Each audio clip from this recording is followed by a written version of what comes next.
Salam əziz izləyicilər. Mən bugün sizinlə fizikadan xəttli, bərabər sürətli və dəyişən sürətli hərəkət mövzusuna baxmaq istəyirəm. Bu mövzunun ümumiyyətlə dərinliyin, çətinliyi nəzərə alaraq ilk olaraq ətraflı izah bu mövzulardan. Əslində mən daha çox türk vəsaitlərindən işləməyi sevirəm. Sadəcə bizə şagirdlərə bu vəsaitlərin ehtiyac olduğu üçün bu vəsaitin hamısını çəkəcəm, bütün testləri çəkəcəm. Vaxt etdikcə təbii ki. Amma ilk mövzuda bunu seçdim. Seçməyimin səbəbi də odur ki, bu mövzu daha ağır, daha çətindir və digər mövzuların hamısında daha çox istifadə olunur. Düz zəncirvarı hamısı bir-birinə bağlıdır mövzular. Hətta riyaziyyat da bura daxildir. Amma bu xəttli, dəyişən sürətli və bərabər sürətli və dəyişən sürətli hərəkət daha çox o bir bölmələrdə istifadə olunur. Demək olar ki, hər bölmənin içərisində var. Onun üçün başladıq bu mövzudan. Birinci sualın elə izahına başlayaq. Deyir ki, cismin sürəti ilə zamanı hasili hansı fiziki kəmiyyətə uyğundur? Bilirik ki, bu asan sualdır. S bərabərdir VT-dən bilirik nə sürəti ilə zamanı hasili yola bərabərdir. Yer dəyişmə və yaxud da yol. Bunlar bir-birindən ayrı kəmiyyətlərdir. Ayrıdır, biləsiniz. Yol skalyar kəmiyyətdir. Yer dəyişmə isə vektoral kəmiyyətdir. Yəni yolda yalnız ədədi qiymətdən danışırıq. İstiqamət danışa bilmərik istiqamətindən. Amma yer dəyişmənin həm ədədi qiyməti var, həm istiqaməti var. İkinci sualda cismin digər cisimlərə nəzərən zaman keçsə vəziyyətinin dəyişməsinə necə adlanır? Biz bilirik ki, bu mexaniki hərəkətdir. Cisim zaman keçsə fəzada hansısa bir cisimə nəzərən vəziyyətin dəyişməsi adlanır mexaniki hərəkət. Keçək üçüncü suala. Deyir, bərabər sürətli hərəkət edən cismin getdiyi yolun zamandan asılı qrafiki verilmişdir. Cismin sürətini hesablayın. Bu da sadə sualdır. B bərabərdir S bölü T düsturuna görə V bərabərdir S bölü T.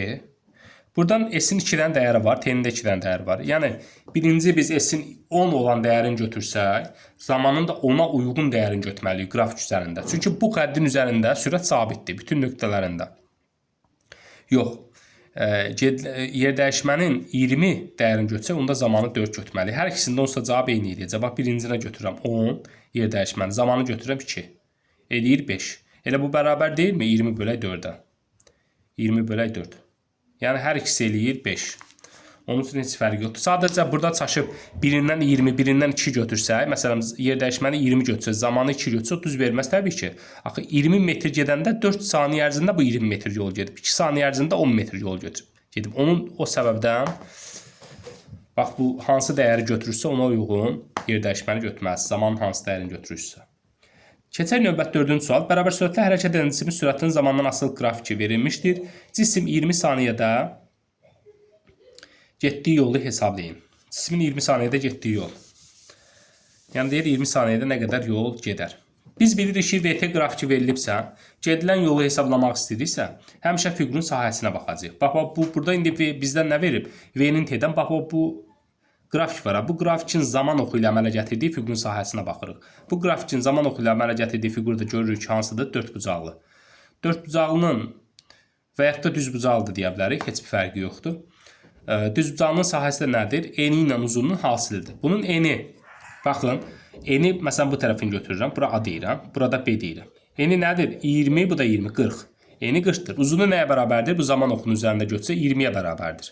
Yəni, bu sıfırdan bu nöqtəyə qədər 20. Onda burada 20 saniyə ərzində getdiyi yol deyirsə, S bərabərdir V vuraq T düsturuna görə 40-ı vuracaq 20-yə, eləyəcək nə qədər? 800 metr. Bu da eləyir nə? 0.8 kilometrə çevirsə, bilirik ki, nə edirik? Kilometrdən kilometrə keçəndə nə edirik? Bölürük. Yəni, 800-ü böləcək 1000-ə, eləyəcək 0.8. Yox, kilometrdən metrə desə keçmək, onda vururuq həmişə. Məsələn, desə 10 metr, 10 kilometr neçə metrdir? Biz onu vuracaq nəyə? 1000-ə. Deyəcək 10.000 metrdir. Bunu da unutmayın. Deyir, bərabər sürətli hərəkətdə yolun zamandan asılı qrafiki hansıdır? Bərabər sürətli hərəkət dediyinə görə V bərabərdir S bölü T. Baxıram, mən müşahidələrimdən belə görürəm ki, YouTube-da, TikTok-da və s. müxtəlif platformalarda bu tip məsələləri müəllimlər eləyəndə təbii ki, hamısından söhbət getmir. Bir çoxunda belə bir qayda var ki, elə birbaşa deyir ki, hə, S T-dən düz asılıdır. Əziz insanlar, əziz şagirdlər, V-nin biz S-in T-dən asıllığını demək istəyiriksə, bunlar haqqında məlumat almaq istəyiriksə, mütləq sürəti sabit deməli. O nöqteyi nəzərdən yanaşsaq məsələyə, onda buradan S-i tapsaq, S nəyə bərabərdir? V vuraq T. Sadəcə məsələnin şərtində indi deyir, hər şagird də onu başa düşmür. Bu bərabər sürətli sözü nə üçün verib? Bərabər sürətli sözünü onun üçün verib ki, biz bu dediyim kimi bu sürəti sabit götürməsək, S ilə T arasında əlaqə deyə bilmərik. Ümumiyyətlə yadınızda saxlayın. Bir düsturun içərisində əgər 3 cəmiyyət varsa, onun birini sabit götürmədən digər ikisi haqqında əlaqə qurmaq olmaz. Bu bir qaydadır. Onun üçün biz burada S-in T-dən asıllığını çəksə, bilirik artıq necə olacaq, S-T-dən düz xətli olacaq. Bu hansı funksiya oxşuyur?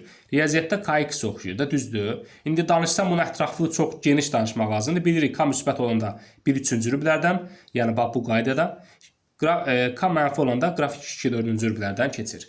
Burada K-nın sabit olması bizə imkan verir ki, biz Y ilə X arasında əlaqə quraq. Eyni sürət düstura baxın, bizim yazdığımız indi düsturda S bərabərdir V vuraq T. Burada K sabitdir, burada da bizim V sabitdir. Burada Y ilə X düz asılı olaraq artır və ya azalır. Burada da S zamanla düz asılı olaraq artır və ya azalır. Çalışıram ki, daha ətraflı izah verəm ki, nələrsə öyrənərsiniz. Keçdik növbəti sualım, 6-cı suala. Bərabər sürətli hərəkətdə sürətin zamandan asılı qrafiki hansıdır?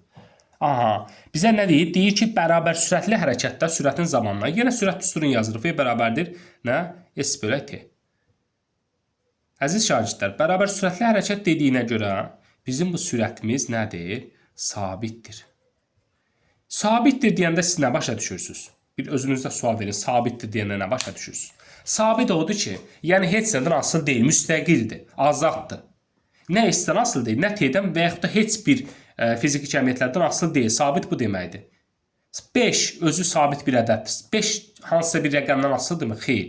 Sabit bax bu deməkdir. Sabit odur ki, bu düsturda verilən və yaxud da verilməyən hər hansı cəmiyyətlərdən asılı deyildir. Bu sürət nədən asılı ola bilər? Məsələn, maşının sürəti maşının mühərrikindən asılı ola bilər, sürətlər qutusundan asılı ola bilər və s. Amma burada düsturda verilən bu cəmiyyətlər var, S-dir, T-dir, bunların heç birindən asılı deyil. Yəni biz burada nə baş verir onda? Biz burada zamanı artırsaq, gedilən yolumuz artacaq. Biz də bilirik kəsrin sürət və məxrəci eyni dəfə artıb və azalırsa, o zaman kəsrin qiyməti dəyişmir. Bizim bu sürətin qiyməti ona görə nə etməyəcək? Dəyişməyəcək. Sürətin onda zamandan asılılıq qrafikini qursaq, sürətin zamandan asılılıq qrafikini qursaq, bax belə sabit şəkildə nə edəcək? Davam edəcək. Yəni biz bu zaman nə qədər keçsə, birinci saniyədə də sürət eyni durub, ikinci saniyədə də, məsələn 10 qoyaq da sürət, birinci saniyədə də sürət 10-dur, ikinci saniyədə də sürət 10-dur, üçüncü saniyədə də yenə sürət 10-dur, 50-ci saniyədə də yenə sürət 10 olacaq. Aydındır? Yəni zaman nə qədər keçsin. Bax görürük, amma biz bilirik ki, V-nin T-dən asılı qrafikində fiqurun altındakı sahə bizə gedilən yol verirdi. Düzdür, əziz insanlar? Baxın, bizim birinci sahəmiz buna bərabərdir. Amma sonra bu qədər də sahə üzərinə gəldi. Sahəmiz get-gedə neyinir? Böyüyür. Düzdür? Zaman da keçir 1, 2, 3, 4. Zaman da böyüyür. Həqiqətən, bax, bayaq dediyim məsələnin həllində də zaman böyüdükcə bizim gedilən yol böyüyür. Amma sürətimiz neynəmir? Sürətimiz daim sabit olaraq qalır. Bax, bunu da unutmayın. Keçək növbəti məsələnin həllinə. Deyir, sürətin zamandan asılı qrafikinə görə 2 saniyədə cismin getdiyi yolu hesablayın. Bizə indi deyir, 2 saniyədə gedilən yol. Bax, bayaqçı məsələdir, bayaq izah elədim. S bərabərdir, gedilən yol nədir? V vuraq T-dir. Düzdür, təbii ki, yol deyirsə, vektor yazmağa ehtiyac yoxdur. Çünki yol necə kəmiyyətdir? Skalyar kəmiyyətdir. Vektor yazsaq, yer dəyişmə olar. Yer dəyişmə ilə yol fərqlidir. Növbəti məsələlərdə gəldikcə, qabağına çıxdıqca daha dərindən izahatını verəcəm sizə. Bizə deyir 2 saniyə ərzində, baxın, 2 saniyə ərzində bunun sürəti neçədir? 10. 1 saniyədə də 10-dur, 3 saniyədə də 10-dur. 2 saniyə ərzində getdiyi yol deyirsə, biz nə dedik bayaq? Dedik, əgər VT qrafikində bizdən yolu istəyirsə, biz həmişə sahəni hesablayacaq, əziz insanlar. Ona görə bax, burada bir tərəfi düzbucaqlıdır, bir tərəfi 2-dir. Baxın, 2 bölgü. Baba, 1 bölgü, bu da 1 bölgü, 2 bölgü. Digər tərəfi isə 10-dur. Yəni, düzbucaqlının bir tərəfi 2-dir, digər tərəfi 10-dur. Düzbucaqlının sahəsi də bayaq da dedim, S bərabərdir AB-dir. Ona görə eni ilə uzunluğun hasili olacaq. Sürət neçədir? 10-dur. Zaman nə qədərdir? 2. 10-da olacaq nə? 20-yə bərabər. 20 nə? Təbii ki, metr. Bax, bu da oldu 7-ci sual. Keçdik növbəti suala. Yolun zamandan asıllıq qrafikinə görə avtomobilin sürətini hesablayın. Deyir, bizə avtomobilin sürətini istəyir. Amma avtomobilin sürətin V bərabərdir. Biz hansı düsturunu hesablayarıq? S bölü T-dən. Bizim yenə bayaq kimi 1 saniyə uyğun zaman 1 saniyə zamana uyğun yolu 5 götürsək, onda olacaq nə? 5 bölək 1-dən 5.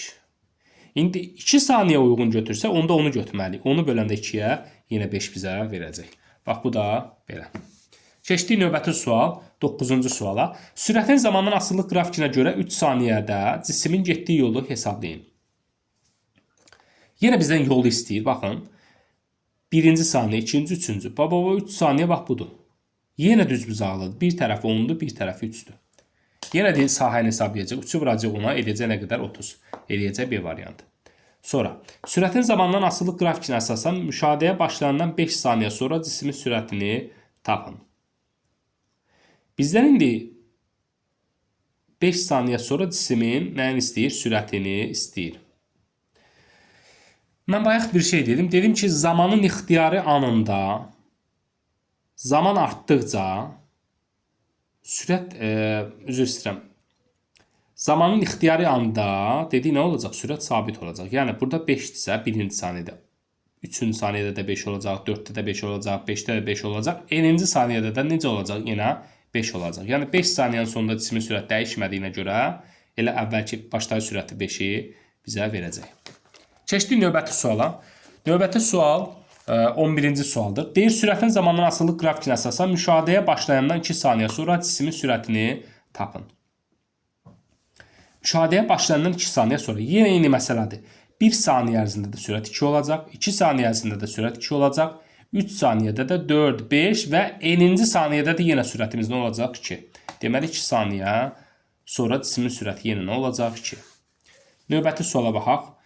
Deyir, sürətin zamandan asılılıq grafikinə əsasən müşahidəyə başlayandan 2 saniyə sonra cismin sürətini tapın. Yenə eyni qaydadır, bərabər sürətli hərəkətdir. 2 saniyə sürət nə olacaq? 2 saniyə sonra sürət 15 olacaq. D variantıdır. Deyir, 2400 saniyə neçə dəqiqədir? Biz bilirik ki, 1 dəqiqəmiz 60 saniyədir. Düzdür? Bəli. 2400'ü 60'a bölsək neçə eləyir? Eləyir 40 dəqiqə. Deməli, cavabımız olacaq Y variantı. Burada sual verir ki, 1.5 saat neçə dəqiqədir? Biz bilirik ki, 1 saatımız 60 dəqiqədir. Düzdür? Onda 1.5 saatımız neçə dəqiqə olacaq? 90 dəqiqə olacaq təbii ki. 1 saat 60 dəqiqədir. Bir də 10.5 də 60'ın yarısıdır, 30. 60 üzərinə 30 yəni eləyəcək 90. Növbəti sualımız deyir, 90 kilometr bölək saat neçə metr bölək saniyə eləyir? Bunun üçün sadə bir yol var, praktik yol deyək. Praktik yolla həll eləsək 18'i vuracaq nəyə? 18'də, üzr istəyirəm, 90'ı vuracaq nəyə? 18'də 5'ə. 18'də 5'ə. O zaman 90'ı 18'də 5'ə vursaq, eləyir 5 vuraq 5. O da eləyir 25 metr bölək saniyə. Deməli, cavabımız olacaq Y variantı. Düzmü elədi? Yox, birdən səhv eləyərik. 90 vuraq 18'də 5. 90 ilə 18 ixtisara girəndə 5 onlarla 5, 80, 40, bəli, eləyir 25. Növbəti sual ondan sonraki deyir, 54 kilometr bölək saat neçə metr bölək saniyədir? Yenə 54'ü vuracaq dedim. Praktik yoldur ha bu. Bunu həmişə ödəyir. Yəni kilometr bölək saatdan metr bölək saniyə keçmək üçün 18'də 5'ə vurmaq lazımdır. Bir qaydadır. Onda 54 ilə 18 ixtisara edəndə bu səhv eləməsəm 3 eləyir. 54'ün yanında qalır 3. 3'ü də 5'ə vuranda eləyir 15. Eləyir 15 metr bölək saniyə. Əslində bu elə bir şeydir ki, bu 4-5 dənə rəqəm verirlər. Əsasən. Bu 4-5 dənə rəqəmdə elə imtahana da həmişə belə sallar demək olar ki, 18'dir, 36'dır, sonra 54'dür, bir də 90'dır. Bax, məsələn, 90'da 25'dir. Düşəcək 72'yə. 72'də eləyəcək, səhv eləməsəm, 72 qoy çevirək. 72'də. 72'ni vuraq 18'də 5'ə. 72 ilə bu ixtisara gedir 4. 4, 5'in 20. Deməli, 72'də eləyir 20. 90'da eləyir 25. 72'də eləyir 20. Sonra oradan düşəcək 72'dən gələcək 54. 54'də eləyir 15. Sonra gələcək 36. 36'da eləyəcək 10. 18'də də eləyəcək 5. Yadınızda saxlayın. 5-5 artır. 18'dən başlayaraq. Bax, bu qaydada yaza bilərik onu. Çünki bunda çox uşaqlarda problem olur şagirdlərdə. Onun üçün deyirəm. 18 kilometr bölək. Daha birində yazıram, hamısında bilin. saat 18 kilometr bölü saat nəyə bərabər oldu? Metr bölü saniyə ilə yazsaq dedi elədi 5. Sonra gəldi 18-dən sonra gəldi 36-ya. 36 kilometr bölü saat bizə nəyi verəcək? Bizə verəcək 10. Yəni 10, 5 metr bölü saniyə, 10 metr bölü saniyə. Sonra 36-dan sonra gəldi neçə? Gələ elə 54-ə. 54 kilometr bölü saatı çevirsək, bu eləyəcək nə qədər? 54 elədi, bayaq hesablamışdı da. 3, 3 5-ində 15. Elədi 15. Sonra gələcək yine 72 kilometr bölü saat. Bu nə qədər eləyəcək? Bu eləyəcək təbii ki 15. Sonra gələcək 20 metr bölü saniyə. 20. Sonra gələcək bir də 90. 90 kilometr bölü saatda da saniyə metr bölü saniyə çevirəndə eləyəcək nə qədər? 25 metr bölü saniyə. Bax bu rəqəmlər düşür imtahanlara. 18, 36, 54, 72, 90. Bunları da bildik. 18-dən başlayaraq 5 5 artacaq. Qaydasında bildik necə çevirmək lazımdır. 18-i o hansı ədədi verir versin. Onu kilometr bölü saatdan metr bölü saniyə çevirmək üçün 5-ə vurub 18-ə bölürük. Bu praktik bir qaydadır. Həmişə də ödəyir. Praktik qaydalar bəzən ödəmir, amma bu elə bir qaydadır ki, bu həmişə ödəyir. Artıq bunların hamısının elədiyi bu 4 sualın hamısına baxdıq. Hələ artıqlaması ilə. Növbəti suala baxaq. Düzxətli bərabər sürətlə hərəkət edən, üzr istəyirəm. Düzxətli bərabər sürətlə hərəkət zamanı deyil. Düzxətli bərabər sürətlə hərəkət zamanı yadınızda saxlayın. Bax bu sürət bu qaydada verilsə, bax bu qaydada. Bu qaydada verilsə, V vektoruna bərabərlik konusundan bu sürətin həm ədədi qiymətini, həm istiqamətini məhdudlaşdırır. Yox, sürət bu qaydada verilsə, burada həm ədədi qiymət, həm istiqamət sabitdir. Amma bu qaydada veriləndə bu artıq bundan birincindən fərqlidir. Burada yalnız ədədi qiyməti sabitdir. Yadınızda saxlayın bunu da. Sonra gələn növbəti suala baxaq. Növbəti sualda bizə nə deyir? Deyir ki, maddi nöqtənin koordinatın zamandan asılılıq qrafiki verilmişdir. Müşahidəyə başlayandan 3 saniyənin sonunda maddi nöqtələr arasında məsafəni hesablayın. 3-cü saniyənin sonunda maddi nöqtələr arasında məsafə.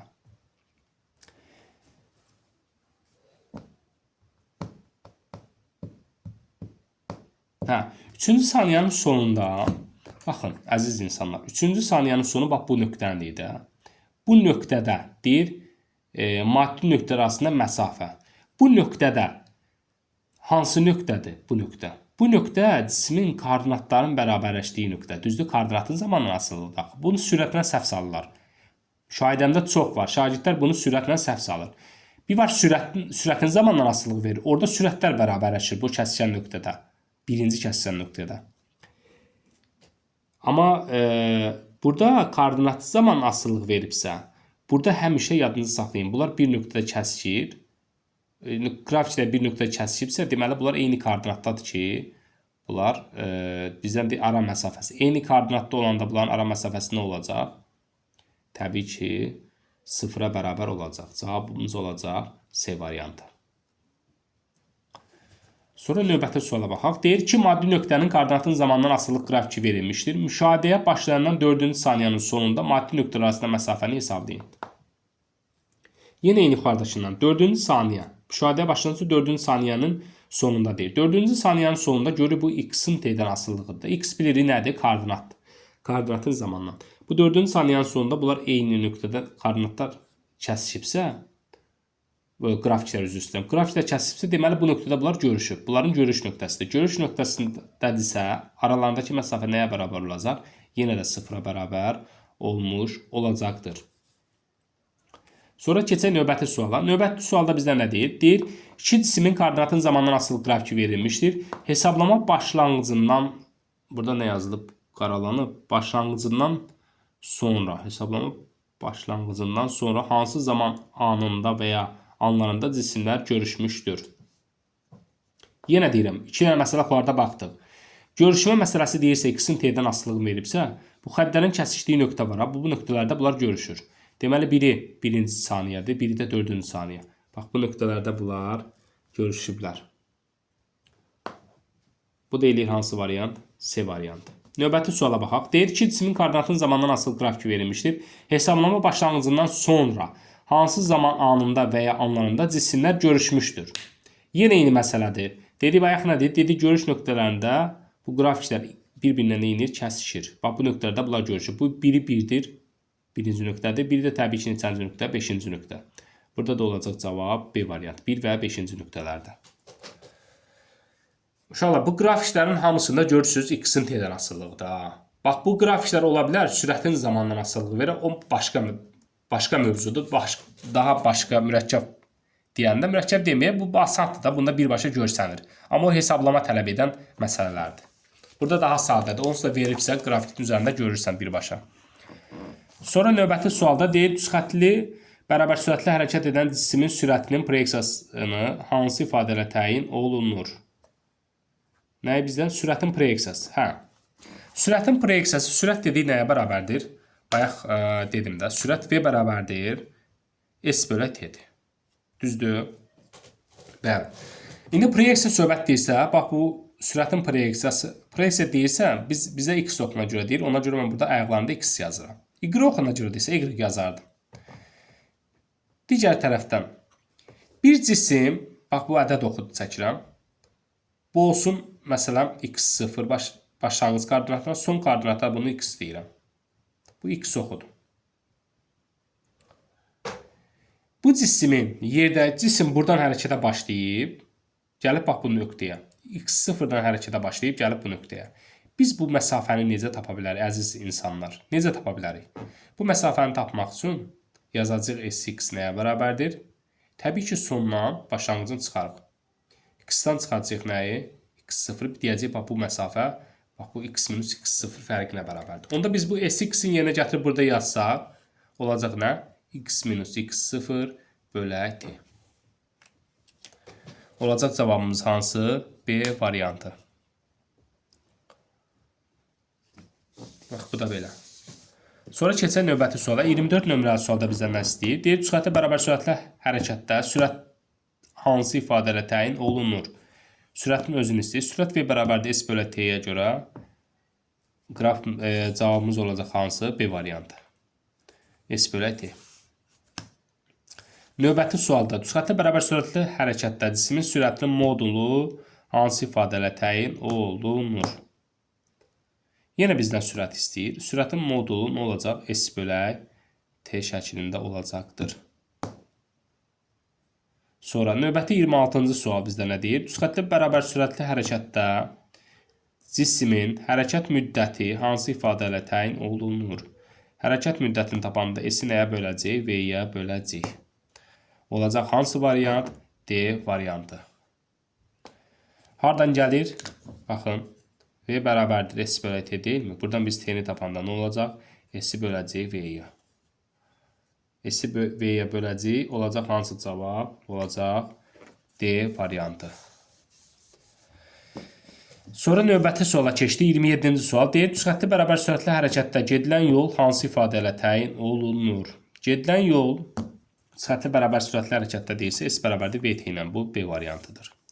Düzxətli bərabər sürətli hərəkətdə yer dəyişmənin proyeksiyası hansı ifadə ilə təyin olunur?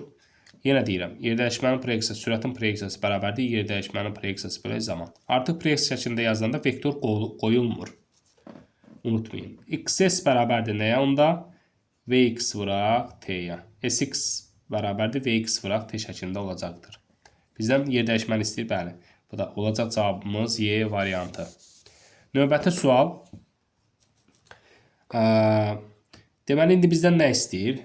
İstəyir 1800 nə? Santimetr bölə dəqiqə. Nəyə çevirməliyik?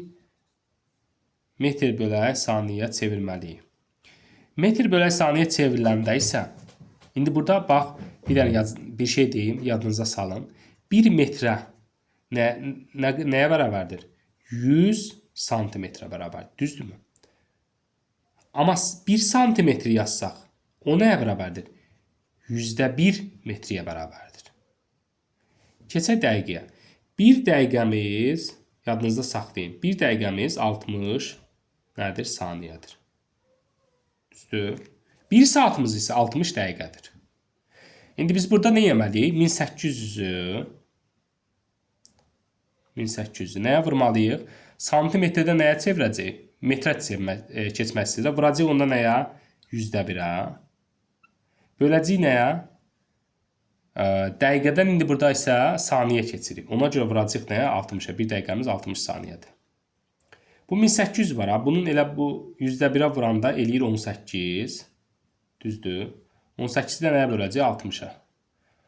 Bunu da neçəyə ixtisara sala bilərik? 6-ya ixtisara sala bilərik. Bəli. Edir 3. 6-ya böləndə edir 10. Elədi 10-da 3 metr bölək saniyə. Cavabımız elədi B variantı. Yəqin ətraflı izah edirəm. Hamısı aydın olur. Aydın olmayan nəsə olarsa mövzuda.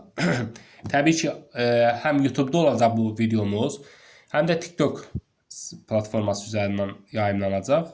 Altında şərh bölməsində hansı sual sizə qaranlıq qalarsa orada yaza bilərsiniz.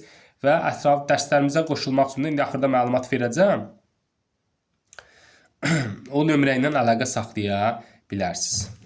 Dərslərimiz onu da qeyd edeyim ki, gələnləri inşallah növbəti 2026-27-ci il tədris ili üçün avqust ayından dərslərimizə start verəcəyik.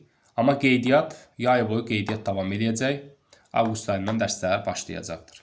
Keçək növbəti suala. 30-cu sualda bizə deyir ki, yerdəyişmənin düzgün tərifi hansıdır?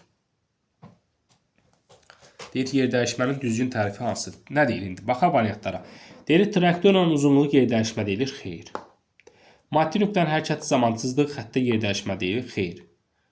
Maddi nöqtənin hərəkəti zamanı çizdiyi xəttə gedilən yol deyilir, əziz insanlar.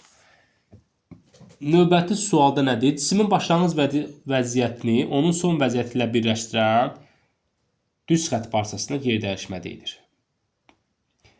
Cismin vəziyyətinin dəyişməsinə yerdəyişmə deyilir. Cisim başlanğıc vəziyyəti son vəziyyətini birləşdirən istiqamətlənmiş düz xətt parçasına yerdəyişmə deyilir. Bəli. Cavabımız olacaq Y variantı. Niyə C olmayacaq? C-də istiqamətlənmiş sözün demir. Axı bizim yerdəyişməmiz dediyim ki, vektorial kəmiyyət. Onun üçün həm istiqamət olmalıdır, həm ədədi qiymət. Bax, C variantı nə deyir? Cismin başlanğıc vəziyyətini onun son vəziyyəti ilə birləşdirən düz xətt parçasına. Amma istiqamət haqqında heç nə demir. Onun üçün o variantı səhv götürürük. Bu Y variantında isə deyir, bu ümumiyyətlə səhvdir. Bu Y variantında isə deyir ki, cismin başlanğıc vəziyyəti onun son vəziyyətini birləşdirən istiqamətlənmiş düz xətt parçasına yerdəyişmə deyilir. Bəli, cavabımız olacaq Y variantı. 31-ci sualda deyir ki, trayektoriya nədir? Trayektoriya bildiyi maddi nöqtənin hərəkəti zamanı çizdiyi xəttdir. Olacaq A variantı.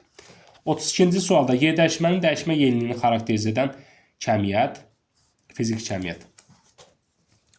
Yerdəyişmənin dəyişmə yeniliyi deyəndə bunu necə başa düşək?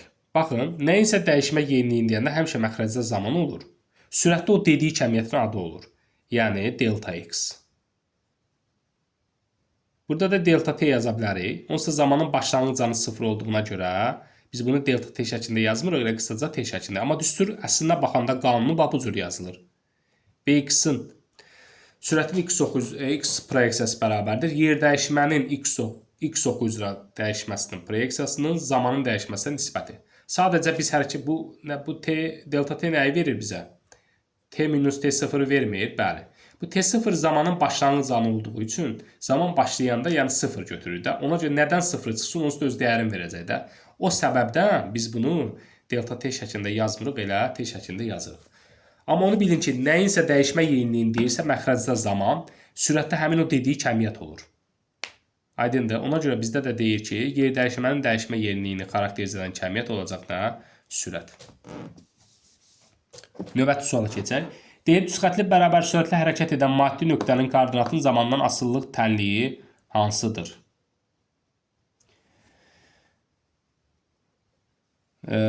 Yerdəyişmə, deməli, düzxətli bərabər sürətli hərəkətdə dediyinə görə, bax, bayaq mən məsələ yazmışdım, düstur yazmışdım. Yazmışdım ki, Vx bərabərdir x minus x0 bölək t. İndi biz burada nə istəyir bizdən? Koordinatın zamandan asıllıq tənliyi. Biz burada koordinat tapmalıyıq. Koordinat deyəndə bu son koordinatı nəzərdə tutur. Eləcə koordinat deyir. Bu x-i deyir. Biz buradan x-i necə tapa bilərik? Biz bilirik ki, tənasübün çarpaz vurub açırıq da tənasübü həll edəndə. X minus x0 nəyə bərabər olur? Vx vuraq t-yə. Onda biz x-i tapsaq, x0 sağa keçirəcəyik. Olacaq Vxt plus x0. Artıq x0 sağa keçəndə olur Plus bilirik. Bərabərliyin sağından soluna keçəndə işarə nə olur? Dəyişir. Bax, bildik artıq variant olaraq da D variantı. Keçdik növbəti suala. Deyir ki, ədədi qiymətcə vahid zamanda yer dəyişməyə bərabər olan fiziki cəmiyyət necə adlanır? Yenə deyirəm, vahid zamanda yer dəyişmənin dəyişmə yeniliyi, bunlar hamısı sürətdir. Olacaq cavabımız hansı? Y variantı. Keçək növbəti 35-ci suala. Düzxətli bərabər sürətli hərəkətdə gedilən yol L ilə yer dəyişmə vektorunun modulu arasında hansı münasibət var? Bu bizə düzxətli nə deyir? Düzxətli bərabər sürətli hərəkətdə gedilən yol yer dəyişmə vektoru. Yolla bizdə yer dəyişmə haqqında məlumat soruşur. Hansı halda deyir bizə? Deyir düzxətli bərabər sürətli hərəkətdə. Bunlar məsələni verirlər düzxətli bərabər sürətli hərəkətdə. Bunlar bir-birinə bərabər olur. Amma bu yer dəyişmənin təbii ki, nə? Modul şəklində yazacaq. Əslində bu şəkildə verilməlidir, amma belə verməyiblər. Çünki bu yer dəyişmənin istiqaməti də var. Biz ədədi qiymətlərini bərabər edirik. Gedilən yolun ədədi qiyməti onsuz da yol müsbət skalar cəmiyyətdir. Ona görə modulda yazmıram. Amma yer dəyişmə isə istiqamətli də olduğuna görə bunu modul şəklində yazıram. Yadınıza saxlayın. Əsl bu belə olmalıdır. Bu əslində düzgün deyil. Belə veriliş. Bir də ki, bu hər zaman ödənir deyə bir şey yoxdur. Niyə? Bu bizə deyir düzxətli bərabər sürətli hərəkətdə. İndi baxın. Cisim buradan A nöqtəsindən gəlir bura. Başa düşdüm. Düzxətli bərabər sürətli hərəkət gəlir. Bunu gedir. Düzxətli bərabər sürətli gedir. Sürət sabitdir. Bunun S onun oldu nəyə? Yer dəyişməsi.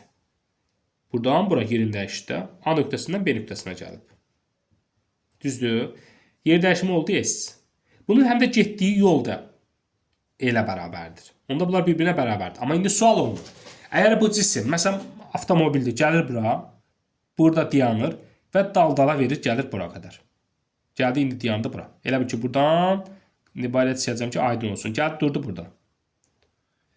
Burada dayandısa artıq, bu cismin yer dəyişməsi buna bərabər olacaq. Məsələn, AC-yə yer dəyişməsi. Getdiyi yol isə, bax, ümumi AB üzərinə gəlsin, BC üzərinə gəlsin AC. Getdiyi yol, yəni getdiyi yol, bax, buradan gələcək A-dan B-yə, B-dən də gələcək C-yə. Bu, onun getdiyi yol olacaq. Yer dəyişməsi isə AC-yə bərabər olacaq. Artıq bu hərəkətdə gedilən yol yer dəyişməyə bərabər olunmur. Ona görə bu cümləni daha belə desə daha aydın olardı. Deyərdi ki, düzxətli bərabər sürətli hərəkətdə düzxətli bərabər sürətli bir istiqamətli hərəkətlərdə gedilən yol yer dəyişmə haqqında arasında əlaqə. O zaman biz bunu rahatçılığına yaza bilərdik. Bir istiqamətli sözün deməyim odur ki, bir istiqamətli sözün deməlidir. İndi mən bunu buradan aşağıdan çəkdim ki, aydın olsun. Mən bunu bu cür dedim də. Dedim cisim A-dan gəldi, B-də dayandı, dal-dala verdi, gəldi bura. Bu nöqtə. İndi bunu burada çəkirəm ki, aydın olsun bizə, bilək. Onun üçün bunun yolu ilə yer dəyişməsi artıq fərqli olmuş olur. Növbəti suala keçdik. Əyrixətli hərəkətdə gedilən yol L ilə yer dəyişmə vektoru modulu. Əyrixətli hərəkət deyirsə, baxın, əziz insanlar, əyrixətli hərəkətdə deyir. Məsələn, biz gəlirik bura, buradan da gəlirik. Məsələn, biraz qırağa çıxacaq, gəlirəm bir də bura. A nöqtəsindən əyrixətli hərəkət eləyərək gəldim B nöqtəsinə. İndi bizə bunun yolu lazımdır. Yol necə tapacaq? Maddi nöqtədən trayektoriya hərəkət zamanı cızdığı trayektoriyanın uzunluğu deyil. Yol onda bu hissələrə bərabər olacaq. Amma biz yer dəyişməni tapmaq istəsək, yer dəyişmə başlanğıc və son nöqtələrini birləşdirən istiqamətlənmiş düz xərçədir. Bu düz xətt parçasıdır. Bu oldu yer dəyişmə, bu isə oldu yer. Üzr istəyirəm, yol. Bunlar bir-birinə bərabərdirmi? Xeyr. Deməli, əyrixətli hərəkətdə həmişə yer dəyişmə yol bir-birinə nədir? Fərqlidir. Bu bir qanundur. Bəs hansı böyükdür? Bax, görürük, yol həmişə nə olur? Yol böyük olur yer dəyişmənin modulundan, yəni ədədi qiymətləri. Heç ədədi qiyməti. Həmişə bunun yol böyük olur nədən? Yer dəyişmədən. Keçdik növbəti sual, 37 nömrəli sual. Verilmiş hərəkət şəraitində ölçüləri nəzərə alınmayan cisim necə hərəkət edir? Verilmiş hərəkət şəraitində ölçüləri nəzərə alınmayan cisim necə adlanır? Necə gedir? Mən də beynim qarışır. Deyir, necə adlanır? Verilmiş şəraitdə ölçülərin nəzərə alınmayan cisim maddi nöqtə adlanır. Yadınızda saxlayın. Cavabımız olacaq C variantı. Yerim narahatdır deyə tam oradan siz daha məndən yaxşı görürsünüz siz bu kitabı. Mənə biraz narahatçılıq yaradır. Yerim rahat deyil ona görə. Cisim başlanğıc vəziyyətini onun son vəziyyəti ilə birləşdirən istiqamətlənmiş düz xətt parçası necə adlanır? Bayaq dedik, cismin başlanğıc və son vəziyyətini birləşdirən istiqamətlənmiş düz xətt parçası dediyinə görə götürəcəyinə yer dəyişmə. Cavabımız olacaq D variantı. Növbəti 39 nömrəli məsələyə baxırıq. Deyir, ədədi qiymətsə vahid zamanda gedilən yola bərabər olan fiziki kəmiyyət. Bu məsələni bayaq da vermişdi, səhv eləməsəm. Nə qədər sadə şeylər verir.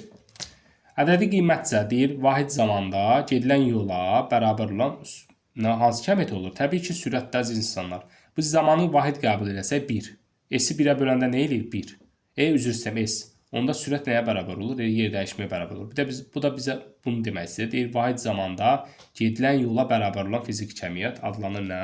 Sürət. Keçdik 40 nömrəli məsələyə.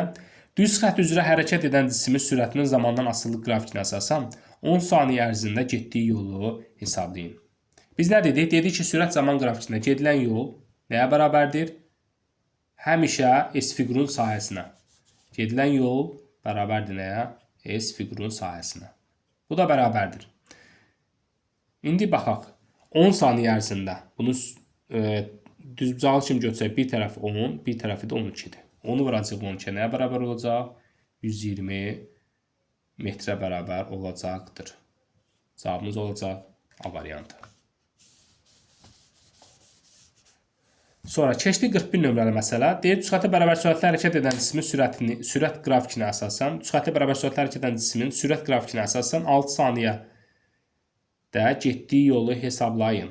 6 saniyədə gedilən yol yenə eyni məsələdir. 6 saniyə ərzində getdiyi yol S fiqurun sahəsidir. Düzbucağının bir tərəfi 6-dır, bir tərəfi 12-dir. Yəni bu sürət 12 olaraq dəyişməyəcək, amma 6 saniyə dediyinə görə buranı götürəcək 6. 6-nı vuracaq 12 eləyəcəyinə 72 cavabımız olacaq Y variantı. Keçdik növbəti sual. Verilmiş qrafikə əsasən cismin sürətini hesablayın. Burada sürəti deyir. Sürət dediyi nədir? Sürət V bərabərdir. S bölək T-dir. Birdən görünməz burada. Burada yazaq. V bərabərdir S bölək T. S-i də nə qədər verib bizə? S-i boy bir dəyərini götürə bilərik. Məsələn, 2 götürsək 2-yə uyğun 1. 2-ni 1-ə bölündə 2 eləyir də. İkinci dəyəri götürsək 4. Zamanda da ikinci dəyəri götürsək 2. Yenə nə eləyir? Hamısını götürsək görəcək 2. 8 də götürsək 4-ə böləndə 2. Deməli, sürətin qiyməti nədir? 2-dir. Sonra keçdik neçənci məsələyə? 43-ə. 43-də yenə cismin sürətini istəyirik. Yenə 5-i böləcək 2-yə, eləyəcək nə? 2/5. Yenə 20-ni də 8-ə bölsək, eləyəcək yenə 2/5. Cavabımız eləyəcək variantı. Çox sadə testlərdir. Prosto mən məcburam bunu izah eləməyə. Çünki şagirdlərdə görürəm bununla bağlı problemlər var. Onun üçün bunları izah edirəm. Amma belə bunlar çox sadə testlərdir, həqiqətən. Amma çalışdığım qədər ətraflı izah edirəm ki, hər kəs başa düşsün. 44-cü suala baxaq. Deyir, düzxətli hərəkət edən cismin sürətinin proyeksiyası V1x-in V2x-a nisbətini hesablayın. Birinci biz burada V1x-i hesablamalıyıq. V1x-i necə hesablayacaq? V1-ə uyğun gedilən yol 50, zaman 10-dur. Gedilən yol böləcək zamana, düzdür 10-a. Bu nə eləyəcək? 5. İkincidə gedilən yol 20-dir, zaman 10-dur. V2x-i tapsaq, gedilən yol 20-dir, zaman 10-dur. Bərabər eləyəcək nəyə? 2-yə. Onda bizdən V1-in, V1x-in V2x-in nisbətini istədiyinə görə biz V1 nə tapdıq? 5. V2-ni də tapdıq? 2. Bu da eləyəcək nə qədər? 2/5. Cavabımız elədi Y variantı. 44 də getdi. Keçdik 45-ci suala. Deyir, düzxətli hərəkət edən cismin sürətinin proyeksiyasının V1 x bölək V2 x nisbətini hesablayın. Mənə biraz uzaqlaşır kitab. Amma eybi yox. Biz yenə burada V1x-i tapaq. V1x nəyə bərabərdir? Bu dəfə yer dəyişmələri eyni verib. 20 bölək 5. Bu elədir 4. V2x-i tapsaq. Yenə 20-ni böləcək nəyə? 10 saniyə ərzində bu dəfə bu elədi 2. Bizdən V1 x bölək V2 x istəyir. Bu da eləyir nə? V1 x 4, V2 də 2. Bu elədi nə qədər? 2. 2 metr bölək saniyə.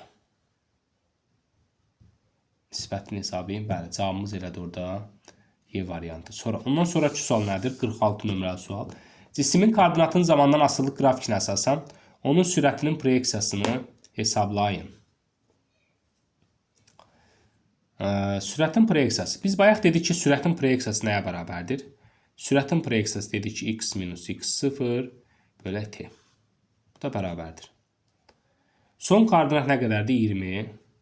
Çıxaq. Başlanğıc koordinat nə qədərdir? 5. Bölək zamanda 5. Düzdür? Baxın, birdən kimsə bunu anlamaz. Onun üçün ətraflı izah eləmək istəyirəm. Baxın, sürətin bu koordinatın cismin, belə deyək, cisim buradan 5 nöqtəsindən hərəkətə başlayıb, gəlib 20 nöqtəsinə. Düzdür? Son koordinat onda nə olur? 20. Başlanğıc koordinat nə olur? Nə? 5. Zaman da 5. Biz də sondan başlanğıca çıxıb bölürük zamana. Edir nə qədər? 20-dən 5, 15, 5-ə böləndə edir 3. Deməli, elədi 3 metr bölək saniyə. Cavabımız elədi B variantı. Keçək növbəti 47 nömrəli məsələyə. Burada da sürətin proyeksiyasını istəyir bizdən. Burada da eyni qaydada yenə sürətin proyeksiyası bərabərdir. Son koordinat çıxaq başlanğıc koordinat bölək zaman. 16-dan 4 çıxanda qalır 12. 12-ni də 4-ə böləndə edir 3 burada da. Cavabımız elədi A variantı. Növbəti sual. Mexaniki hərəkət zamanı aşağıdakı kəmiyyətlərdən hansı sıfıra bərabər ola bilər? Təbii ki, biz nə dedim bayaq? Məsələn, cisim A nöqtəsindən B nöqtəsinə gəlir. İstəmirəm birbaşa cavabları deyəm. Bunu çox adam görürəm, belə cavabın birbaşa deyir, bu tip məsələlərin çıxıb gedir. Amma belə düzgün deyil. Bunu ətraflı izah eləmək lazımdır ki, şagird başa düşə bilsin. Bizə deyir ki, hərəkət zamanı aşağıdakı kəmiyyətlərdə hansı sıfıra bərabər ola bilər? Baxın, əziz insanlar. Məsələn, cisim əvvəlcə gəlir A-dan B-yə. Məsələn, belə bir yol izləyir, gəlir bura B nöqtəsinə. Sonra B nöqtəsindən də qayıdır, bax, belə bir yol izləyir, gəlir A nöqtəsinə. Bax, bu hərəkət zamanı. Biz deyə bilərikmi ki, yol sıfırdır? Xeyr, deyə bilmərik. Çünki cisim hərəkət edir, bax, maddi nöqtənin hərəkət zamanı cızdığı xəttin uzunluğu. Bu oldu yol. Düzdür, bu onun yoludur. Amma cisim hardan hərəkətə başlamışdı? A nöqtəsindən. Yenə hara gəldi? Yenə A nöqtəsinə gəlib. O zaman biz nə deyə bilərik? Cisim, məsələn, buradan başlayır, gedib fıranı, qayıdı gəlir bura. Yer dəyişməsi nəyə bərabər? Yerin nə qədər dəyişdi? Əvvəl buradaydı, yenə də buradadır. Yer dəyişmə nəyə bərabər oldu? Sıfıra. O da bizdən tənliyin, məsələn, həllində istəyir ki, hansı sıfıra bərabər ola bilər? Deməli, yer dəyişməmiz sıfıra bərabər ola bilər. Cavabımız olacaq D variantı. 49 nömrəli məsələdə deyir, OX oxu üzrə hərəkət edən cisimlərin hərəkət tənlikləri verilmişdir. Eyni zaman müddətində hansı cismin yer dəyişməsinin modulu ən böyükdür? Baxın, yer dəyişmənin modulu S bərabərdir V vuraq D. Nədən asılıdır? Bizdə özdə nə deyir? Eyni zaman müddətində. Şərtə baxın uşaqlar. Deyir ki, eyni zaman. Zaman eynidirsə, dairəyə alırıq, qaldı orada. Deyir ki, cismin yer dəyişməsinin modulu ən böyükdür. Yer dəyişmənin böyük olması üçün nə böyük olmalıdır? Təbii ki, sürət böyük olmalıdır. Deməli, biz burada modulda ona görə deyir ki, burada sürətlərin bəzisini mənfi ilə verib. Yəni, onun istiqamətini bilir, əziz insanlar. Biz sürətləri həmişə nə ilə götürəcəyik burada? Müqayisə edəndə modulca götürüb müqayisə edəcəyik. Baxa, birinci tənliyə. Birinci tənliyimizi nə verib? Yazıb x bərabərdir 40 minus t. Baxın, bunu biz uyğunlaşdırsaq, bayaq koordinat tənliyi yazdım. X bərabərdir x0 minus vx vuraq t. Bunu oxşuyur mu? Bəli, oxşuyur. Deməli, bu t-nin əmsalı nəyi verir bizə? Vx-i verir. Bu tək deyəndən həmişə nə olur? X0 olur. Bizə də nə lazımdır bu tənliklərdə? Bu tənliklərdə Vx lazım. Deməli, biz tənliklərin hamısında nəyə baxmadıq? T-nin əmsalına baxmadıq. Sadəcə modulca. Gəl onda baxaq. Birinci tənliyimiz budur. Tənliyimiz budursa, burada sürətin ədədi qiyməti nəyə bərabərdir? Modulu. Sürətin modulu 1-ə bərabərdir. İkinci tənliyimizdə nə verib? Bizə verib x bərabərdir 20 plus 3-dür. Düzdür? Bəli. Bəs burada sürətin modulu nəyə bərabərdir? Sürət modulca 3-ə bərabərdir. Sürət modulca 3-ə bərabərdir. üzr istəyirəm. Burada 40 plus de verib. Heç fərqi yoxdur. Onsuz da moduluca baxırıq, amma 40 plus dedi. İkinci 20 plus 3 dedi. Üçüncü 40 minus 4 dedi. Bu üçüncü tane de yazıb 40 minus 4 dedi. Burada sürətin moduluna baxsaq nəyə bərabərdir? Sürətin modulu 4-ə bərabərdir. Dedi t-nin əmsaldır. İndi dördüncünə baxıram. Dördüncüdə nə verib bizə? X bərabərdir 40 minus 2 t şəklində verib. Burada sürətin modulu nəyə bərabərdir? Sürətin modulu 2-dir. Nəhayət 5-də deyir ki, nəhayət 5-də deyir ki, x bərabərdir 10 plus 6t. Burada sürətin modulu nəyə bərabərdir? 6-ya. Baxaq. Birincidə sürətin modulu 1-dir. 2-də 3-dür. Üçüncüdə 4-dür. Nə bilim, dördüncüdə 2-dir və axırıncıda 6-dır. Deməli, sürətin modulu harada ən böyükdür? Bax, bu 6, x bərabərdir x0, 10 plus 6t'də sürətin modulu ən böyükdür. Biz də demişdik, sürətin modulu ən böyük olanda onun yer dəyişməsi də ən böyük olur. Hansı şərt daxilində? Zamanın sabit qiymətində, eyni zaman müddətindən söhbət gedir. Bax belə. Ətraflı izahatını verdim. Cavabımız olacaq nə? Y variantı. Hələ bunu belə də, daha doğrusu belə də izahatını versək, bu da məqsədə uyğun olar. İndi siz təsəvvür edin, zaman sabitdir. Zaman sabitdir. S bərabərdir. Biz bu sürəti böyük götürsək, məsələn, bu var sürət götürürəm 20, yer dəyişmə 20t'yə bərabər olur. Bir də sürəti götürürəm mən 30. Düzdür. 30 götürəndə sürət nə oldu? Artdı. Buradan bura gəldi, artdı. Onda yer dəyişmə də artacaq. Daha S-ə bərabər olmayacaq da. İndi burada bərabər olacaq. Məsələn, 1,5 S-ə. Düzdür. Zaman sürət 1,5 dəfə artmadı mı? Yer dəyişmə də 1,5 dəfə neyəcək? Artacaq. Bax belə. Bu 49 oldu da. Bəli, 49 oldu. Növ 50-ci suala baxaq. Növ əgər dərslərə tələbat olarsa, öz bəyənmənizi bildirməklə daha çox şagirdə çatmaq istəsəz, altında qeydlər yazsaz, baxın, bütün mövzuları bir-bir çəkib bu cür izahatını yerləşdirəcəm. Və dərs izahlarımız vəbşə bir möhtəşəmdir, həqiqətən deyirəm. Mənim dərs izahlarıma baxıb, mövzunu başa düşməmək, anlamamaq, belə bir söhbət ola bilməz. Yəni, onu sadəcə və sadəcə gəlib o dərsləri izləmək lazımdır. Bir dənə nüsxətli mövzusuna aid 2 saatlıq mənim dərs videom var.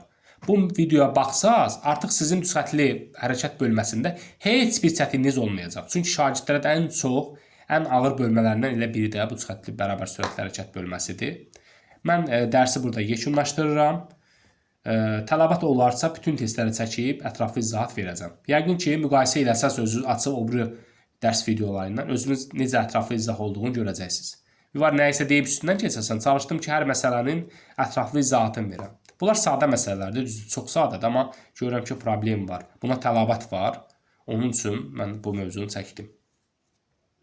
Hələlik 50-yə qədər çəkdim, amma dediyim kimi, bəyənmə sayı çox gələrsə, daha çox baxış gələrsə, şərhlərdə qeyd olunsa ki, müəllim davamını çək, bütün mövzuları bir-bir ətraflı izahatı ilə çəkib yükləyəcəm YouTube kanalımıza.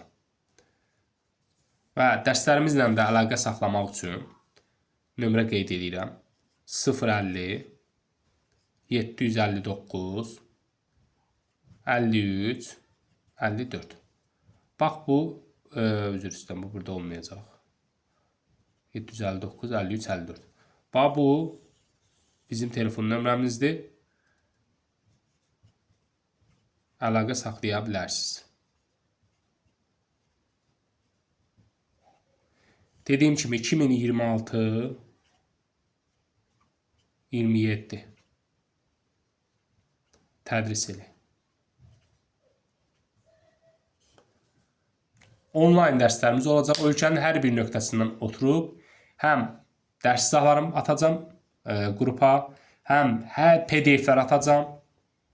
Bütün testlərin, sonra dərsimizin PDF-ini, həm canlı dərsimiz olacaq, həm dərslərin PDF-ini atacam.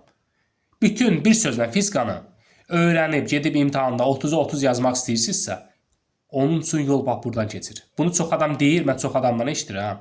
Amma siz videoları, dərs izahlarının videolarına, o birisi izahlara da baxıb, buna da baxsaz, özünüz arasında fərqi görəcəksiniz.